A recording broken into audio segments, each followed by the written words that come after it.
Hello everyone, मैं मुजफ्फर खान। मैं आज आप लोगों को all India MBBS BDS admission process flow chart के जरिए एक्सप्लेन करने जा रहा हूं। हम देखेंगे पहला कि ऑल इंडिया में कौन कौन सी कॉलेजेस पार्टिसिपेट करती हैं, उसमें एडमिशन प्रोसेस कैसा रहता है, उसके रूल्स एंड रेगुलेशन कैसे होते हैं। ऑल इंडिया काउंसिलिंग में जब से सेक्रेटरी डिपॉजिट का रूल आया हुआ है, जब से लेकर अभी तक नियरली 10,000 लोगों ने अपना सेक्रेटरी डिपॉजिट फोरफिट कर लिया है। 1,000 करोड़ रुपया गवर्नमेंट को फायदा हुआ है और 1,000 करोड़ रुपए का जितने भी कैंडिडेट उनको लॉस हुआ है। मैं नहीं चाहता हूं कि 2020 में किसी को भी लॉस हो, किसी का भी सेक्रेटरी डिपॉजिट फोरफिटेड हो। ऑल इंडिया काउंसिलिंग में अंदर रूल्स और रेगुलेशन को समझना बहुत इंपॉर्टेंट रहता है, वो मैं आपको एक्सप्लेन करने जा रहा हूं। आपको क्या करना है, इस वीडियो को पूरा देखना है, पहली बात तो लाइक सब्सक्राइब करना है और इसको शेयर भी करना है। नियरली 14 लाख स्टूडेंट अपेयर हुए हैं। मैं नहीं चाहता हूं कि किसी 14 लाख में से भी 1,000 या 500 लोगों का भी सेक्रेटरी डिपॉजिट रूल्स नहीं समझने में के फोरफिटेड हो जाए। तो अभी हम देखते हैं कि ऑल इंडिया काउंसिलिंग जो प्रोसेस है एमबीबीएस का बीडीएस का, वो कैसा होता है, कैसा पार्टिसिपेट करते हैं, क्या उनके रूल्स और रेगुलेशन होते हैं, अभी हम समझते हैं। सबसे पहले आप ये देखिए कि ऑल इंडिया जो काउंसिलिंग जो होती है एमबीबीएस और बीडीएस की बात कर रहा हूं, उसमें कौन कौन सी कॉलेजेस पार्टिसिपेट करती है। सबसे पहले मैं आपको बता, अब हम देखेंगे कि ऑल इंडिया काउंसिलिंग प्रोसेस में कौन कौन सी कॉलेजेस पार्टिसिपेट करती है। जब आप रजिस्ट्रेशन करेंगे सेक्रेटरी डिपॉजिट पे कर देंगे, तो आपको ये विंडो नजर आएगा। वहां पे ये विंडो नजर आएगा और उसमें आपको पता चलेगा कि ऑल इंडिया कोटा रहेगा। यहाँ पे 15% जितनी भी गवर्नमेंट कॉलेजेस होती है उसकी 15% जो सीट होती है वो ऑल इंडिया काउंसिलिंग से फिल की जाती है। ये दिख रहा है आपको ऑल इंडिया कोटा आएगा। उसका deemed university at present India के अंदर 46 डीम्ड यूनिवर्सिटी हो चुकी है, 2 नई डीम्ड यूनिवर्सिटी ऐड हुई है। उसकी 100% सीट आपको यहाँ से मिलेगी, ऑल इंडिया काउंसिलिंग में मिलेगी। आर्म फोर्स में अगर आपको अप्लाई करना है, जाना है एडमिशन के लिए, तो यू भी क्लिक करना रहेगा। सेंट्रल यूनिवर्सिटी की सीट मिलेगी आपको, कि सेंट्रल यूनिवर्सिटी एएमयू हो गया, बीएचयू हो गया, ये सेंट्रल यूनिवर्सिटी में आती है, इनकी भी सीट आपको वहां पे मिलेगी।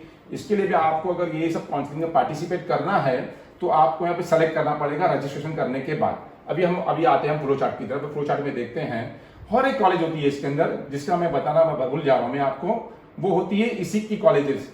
इसिक मेडिकल कॉलेज, इसिक जो भी जितने इंश्योरेंस पर्सन होते हैं उनकी भी मेडिकल कॉलेजेस की सीटें जो होती है वो ऑल इंडिया से फिल की जाती है। तो जो कैंडिडेट इंश्योरेंस पर्सन में काम करते हैं 10 ईयर से, वो उनके जो सन या डॉटर है उसको भी क्लिक कर सकते हैं पार्टिसिपेट के लिए। तो ये सारे हमने कॉलेजेस देख लिया, ये ऑल इंडिया काउंसिलिंग में होती है।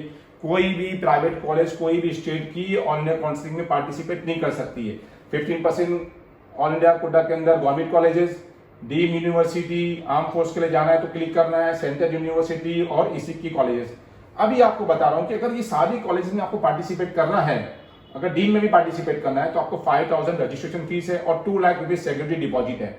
और अगर आपको सिर्फ डीम को छोड़ देना है, ऑल इंडिया में पार्टिसिपेट करना है, ऑल इंडिया कोटा के अंदर डीम्ड यूनिवर्सिटी छोड़ देना है, आर्म फोर्स में, सेंट्रल यूनिवर्सिटी और इसिक में करना है, तो सिर्फ 10,000 सेक्रेटरी डिपॉजिट पे करना है अगर जनरल कैंडिडेट है, और 1,000 रजिस्ट्रेशन फीस भरना है। ये आपने रजिस्ट्रेशन कर लिया, वहां पे जाके किधर पे एमसीसी की साइट पे जाना है। देखिए यहाँ पे साइट का नाम बता रहा हूं मैं, mcc.nic.in।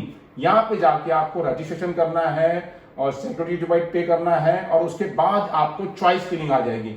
Registration, payment of fee, registration, tuition fees, submission of choices, modified और लॉकिंग, ये सारे आपको प्रोसेस यहाँ पे आ जाएंगे, आपको चॉइस फिलिंग आ जाएगी।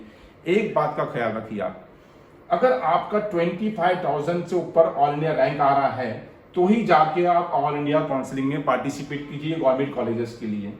अदरवाइज कोई मतलब नहीं आपका पार्टिसिपेट करना है। लास्ट ईयर का कुछ कट ऑफ था 12,600 एंड अबाउ, बहुत ज्यादा भी ये साल जाएगा तो 15,000 तक जा सकता है या 18,000 जा सकता है। तो 25 या 30,000 वाले जो जिसका ऑल इंडिया रैंक आ रहा है उनको ही पार्टिसिपेट करना है ऑल इंडिया कोटे के अंदर। हाँ, अगर आप डीम्ड कॉलेजेस की फीस अफोर्ड कर सकते हो तो ही जाके डीम में पार्टिसिपेट करो, वरना 2 लाख रुपए सेक्रेटरी डिपॉजिट मत भरो। डीम कॉलेजेस की फीस जो होती है रेंज 10 लाख से स्टार्ट होती है और 28 लाख तक होती है। डीम कॉलेजेस के अंदर सिर्फ फीस नहीं होती, हर साल फीस को इंक्रीज भी करते हैं, तो उनकी वेबसाइट पे आकर देखना जरूरी है। हॉस्टल फीस भी रहती है, मेस फीस भी रहती है। डीम कॉलेजेस बहुत कमर्शलाइज होती है। हाँ, तो आप वो सब चेक कर लीजिएगा। अगर आप अफोर्ड कर सकते हो तो डीम में जाइएगा, वरना डीम के अंदर भी आप पार्टिसिपेट मत कीजिएगा। ये हम समझ लीजिए बात को। पहला आप रजिस्ट्रेशन वगैरह आपने कर दिया, रजिस्ट्रेशन फीस भर दिया, रजिस्ट्रेशन ट्यूशन फीस भर दिया, और आपने सेक्रेटरी डिपॉजिट पे कर दिया। पे करने के बाद फर्स्ट राउंड का सिलेक्शन होगा। वहां पे राउंड फर्स्ट के अंदर अगर आपने यहाँ पे सबको रजिस्ट्रेशन करने मिलता है फर्स्ट राउंड में भी, अगर आपका यहाँ पे आपने चॉइसेस जो फिल की थी, अगर आपको सिलेक्शन नहीं हुआ तो आपको सेकंड राउंड के लिए वेट करना है। अगर आपका सिलेक्शन यस हो गया, आपको अगर समझो आपको सीट अलाउड हो गई है, तो क्या करना है, आपको जो कॉलेज में सीट अलाउड है वहां जाना है और वहां पे जाने के बाद एडमिशन लेना है और willingness of for upgradation second round के लिए यस करना है। अगर आपको कॉलेज को रिटेन नहीं करना है, मतलब वो कॉलेज को फ्रीज नहीं करना है, तो आपको willingness for upgradation second round के लिए यस करना है, वहां पे आके बोलना है, तो आप सेकंड राउंड के लिए भी एलिजिबल रहोगे। ये हमारा हो गया फर्स्ट राउंड का, जिसको सीट अलाउड थी वो गया कॉलेज में जाके एप्लीकेशन जाके सीट लिया, जिसको सीट नहीं अलाउड हुई वो सेकंड राउंड के लिए एलिजिबल है। अच्छा, ऑल इंडिया काउंसलिंग में एक रूल और बता दूं आपको मैं कि ऑल इंडिया काउंसलिंग में अगर आपने फर्स्ट राउंड में पार्टिसिपेट नहीं किया तो आप सेकंड राउंड में भी कर सकते हो। अगर आपने सेकंड राउंड में नहीं किया तो मॉप अप राउंड में भी कर सकते हो, जो डीम्ड यूनिवर्सिटी और सेंट्रल यूनिवर्सिटी का होता है। ऐसा नहीं है अगर फर्स्ट राउंड में किसी ने पार्टिसिपेट नहीं किया तो सेकंड राउंड में नहीं कर सकता है, वो सेकंड राउंड में भी कर सकता है। अगर सेकंड में नहीं किया तो डायरेक्टली मॉप अप में भी कर सकता है। ये बात आप समझ लीजिए। तो आप अभी आते हैं हम सेकंड राउंड के अंदर। सेकंड राउंड बहुत इंपॉर्टेंट होता है ऑल इंडिया काउंसलिंग के अंदर। देखिए, सेकंड राउंड में अगर आप जो चॉइसेस फिल करते हैं, और अगर चॉइसेस जो भी फिल किया आपने गवर्नमेंट कॉलेजेस की या डीम्ड यूनिवर्सिटी, और वो सीट आपको अगर अलाउड हो जाती है और अगर आप वो सीट को नहीं लेते, बैकआउट करते हैं, तो जो सेक्रेटरी डिपॉजिट आपने पे किया है ना, चाहे आपने 2 लाख पे किया हो डीम्ड यूनिवर्सिटी का या 10,000 पे किया हुआ है गवर्नमेंट कॉलेजेस का, वो आपको रिटर्न नहीं आएगा, वो आपको क्या हो जाएगा, फोरफिटेड हो जाएगा। तो सेकंड राउंड में क्या करना है, जो कॉलेज में 100% आपको एडमिशन चाहिए उसी की चॉइस को फिल करना है। ये गलती बिल्कुल नहीं करना है, जैसे अब तक 10,000 लोगों ने गलती किया है, अपनी सेक्रेटरी डिपॉजिट को फोरफिटेड कर लिया है। फोरफिटेड मतलब जब्त हो जाता है उनका, वो पैसे रिटर्न नहीं आते हैं। तो आपको ऐसी गलती बिल्कुल नहीं करना है। जो कॉलेज आपको 100% चाहिए उसको फिलअप करो, और अगर एडमिशन मिलता है सेकंड राउंड में तो जाके ले लो। अगर आपने देखिए अभी सेकंड राउंड का देखते आए, candidate given willingness yes for upgradation second round. अगर समझो अभी फर्स्ट राउंड में किसी को सीट अलाउड हुई, सेकंड राउंड में उसका अपग्रेड नहीं हुआ, अगर वो सीट को छोड़ना चाहता है तो वो सीट को छोड़ सकता है। विदिन 2 डेज के अंदर उसको सीट को छोड़ना है। कितने डेज के अंदर? विदिन 2 डेज में सीट को छोड़ना है। अगर 2 डेज में सीट नहीं छोड़ेगा वो, तो बाद में रिजाइन नहीं कर सकता है, कभी भी रिजाइन नहीं कर सकता है, याद रखो बात आपको। तो विदिन 2 डेज में अगर आपकी सीट अपग्रेड नहीं होती है, आपको छोड़ना है तो छोड़ सकते हो। और अगर अपग्रेड सीट होती है और आपको लेना है जाके या नहीं लेना है, अगर लेंगे आप जाके, तो ये एक बात याद रखना, ऑल इंडिया काउंसलिंग में अगर सेकंड राउंड में जो सीट आपको अलाउड हो जाती है, आप उसे रिजाइन नहीं कर सकते। आपका एडमिशन प्रोसेस फाइनल हो गया, आप कोई भी स्टेट के काउंसलिंग में पार्टिसिपेट नहीं कर सकते। हर स्टेट से आप डिबार्ड हो जाओगे, आउट ऑफ काउंसलिंग प्रोसेस हो जाओगे। ये बात आप ख्याल रखिए। तो सेकंड राउंड में जिसको अलाउड हुई, जिसको सीट अलाउड हुई, उसने जाके अगर सीट को लिया तो वो आगे किधर भी पार्टिसिपेट नहीं कर सकता। मतलब सेकंड राउंड जो होता है, अगर सीट अलाउड हो गई, आपने जाके ले लिया, फाइनल आपका एडमिशन प्रोसेस ओवर हो गया, आप हैप्पी हो जाओ। और अगर सीट नहीं लिया आपने तो 2 लाख रुपीज आपका फोरफिटेड होएगा, जब्त हो जाएगा, या तो 10,000 जब्त हो जाएगा। ये 2 राउंड हम समझ लीजिए। अब उसके बाद आगे आइए आप हम आते हैं कि एक मॉप अप राउंड होता है इसके अंदर। किसके अंदर होता है mop up round? All India counselling में। ऑल इंडिया काउंसलिंग में मॉप अप राउंड जो होता है वो किसका होता है, पहले बता रहा हूं आपको। वो सेंट्रल यूनिवर्सिटी और डीम्ड कॉलेजेस का होता है। उसमें कोई भी गवर्नमेंट कॉलेज नहीं होती है। एक मिनट आपको बता रहा हूं मैं, सेकंड राउंड जब खत्म होता है यहाँ पे ऑल इंडिया काउंसलिंग का, तो जितनी भी ऑल इंडिया कोटा सीट होती है, मतलब जितनी भी गवर्नमेंट कॉलेजेस की वो सीट होती है, will be reverted back to respective state. वो रिस्पेक्टिव स्टेट को सरेंडर कर देते हैं वो लोग। मतलब ऑल इंडिया काउंसलिंग में गवर्नमेंट का फर्स्ट राउंड हुआ, सेकंड राउंड हुआ, सेकंड राउंड के सीट जो भी, मतलब सेकंड राउंड में सीट अलाउड हुई जो कैंडिडेट की, और बैकआउट करा, यहाँ पे कैंडिडेट ने सीट जाके नहीं लिया, तो सीट क्या हो जाएगी, रिस्पेक्टिव स्टेट को जाके सरेंडर हो जाएगी। और उसके बाद एक मॉप अप राउंड होगा। मॉप अप राउंड किसका होगा यहाँ पे? सेंट्रल यूनिवर्सिटी और डीम्ड कॉलेजेस का। सेंट्रल यूनिवर्सिटी में भी उसी का होएगा जो इंटरनल कोटा होगा, जिनका किसका इंटरनल कोटा वाली अप्लाई कर सकते हैं, और डीम में तो सब अप्लाई कर सकते हैं पूरे इंडिया वाले। उसके लिए भी आपको रजिस्ट्रेशन आप वापिस से नया कर सकते हैं जाके, सेक्रेटरी डिपॉजिट पे कर सकते हैं। अब इसके बाद यहाँ ये, अगर आपको सेकंड राउंड में सीट अलाउड हो रही थी, अगर आप जाके सेकंड राउंड की सीट को अगर आपने ले लिया है, तो आपका अपग्रेड मॉपअप में नहीं होने वाला है। आप ये बात को समझ लो कि सेकंड राउंड में के बाद आपका अपग्रेड नहीं होता है। Candidate joined in second round of counseling will not be allowed to resign, leave the seat, and they will not be allowed in any other counseling. No upgradation will be allowed from the second round to mop-up round. No provision of upgradation facility will be provided in the round second.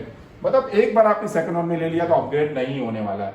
Mop-up round हुआ, वापिस से choice filling. एक बात बहुत अच्छी है, हर time आप नई चॉइसेस डाल सकते हो ऑल इंडिया काउंसलिंग प्रोसेस में। फर्स्ट राउंड में जो चॉइसेस फिल किए थे, सेकंड राउंड में नन एंड वाइट खत्म, वापिस से चॉइस फिल करना है। सेकंड राउंड में आपने जो चॉइसेस फिलिंग किए, मॉपअप के अंदर आपकी चॉइसेस वापिस से फिल करना है। वो हर राउंड के बाद चॉइसेस आपकी नन एंड वाइट हो जाती है, न्यू चॉइस फिल करना है आपको। ये बात का ध्यान रखिए। आपके पास मॉपअप राउंड हुआ, मॉपअप राउंड के अंदर आपको सीट अलाउड होती है, आपने लिया, आपका एडमिशन प्रोसेस खत्म, आप स्टेट काउंसिलिंग में पार्टिसिपेट नहीं कर सकते। अगर आपने नहीं लिया, अलाउड हुई सीट तो वैसी ही है। अगर डीम के लिए अप्लाई किया था 2 लाख रुपए का लॉस करा दिया आपने, और अगर सेंट्रल यूनिवर्सिटी अप्लाई किया तो 10,000, तो आपको वैसी वही मुझे बताया था सेकंड राउंड का मैंने जो फॉर्मूला बताया था कि जो 100% आपको कॉलेज चाहिए उसी में अप्लाई करो, मिल गया हैप्पी हो जाओ, नहीं तो आप स्टेट काउंसिलिंग में पार्टिसिपेट करके सीट ले सकते हो। और इसमें बहुत ज्यादा टाइम रहता है। एक और बात बता रहा हूं आप लोगों को, कभी भी मैं देखा हमेशा, और ऐसा ही होता है, ये रूल है। क्या रूल है मालूम क्या मेडिकल काउंसिल इंडिया का, कि पहला ये ऑल इंडिया काउंसिलिंग का फर्स्ट राउंड होगा, उसके बाद टाइम मिलेगा स्टेट काउंसिलिंग का फर्स्ट राउंड होगा, उसके बाद ऑल इंडिया काउंसिलिंग का सेकंड राउंड होगा, उसके बाद स्टेट काउंसिलिंग का सेकंड राउंड होगा।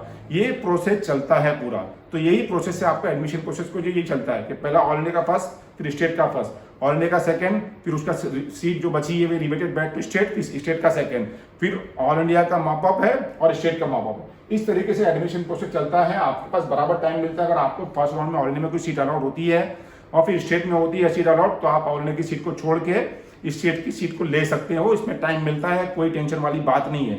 आप लोगों को पूरा ये फ्लो चार्ट जो है ये डिस्क्रिप्शन में मिल जाएगा, आपको इसको देख लीजिएगा, समझ लीजिएगा, क्योंकि बहुत सारे ऑल इंडिया काउंसिलिंग में रूल्स और रेगुलेशन है। ऑल इंडिया काउंसिलिंग जब एडमिशन प्रोसेस स्टार्ट होगा, एडमिशन प्रोसेस जो होगा वो नीट रिजल्ट के बाद ही स्टार्ट होगा, तो आपको FAQ बराबर पढ़ लेना, समझ लेना है और उसको थोड़ा अच्छे से ध्यान में रख लेना है। All the best to all of you. और एक बात बता दूं, मार्क्स पे एडमिशन नहीं होता है, ऑल इंडिया रैंक पे एडमिशन होता है, अभी भी याद रखिए बात को। तो अपनी ऑफिशियल नीट रिजल्ट का इंतजार कीजिए, ऑल इंडिया रैंक का इंतजार कीजिए। All the best to all of you and good luck.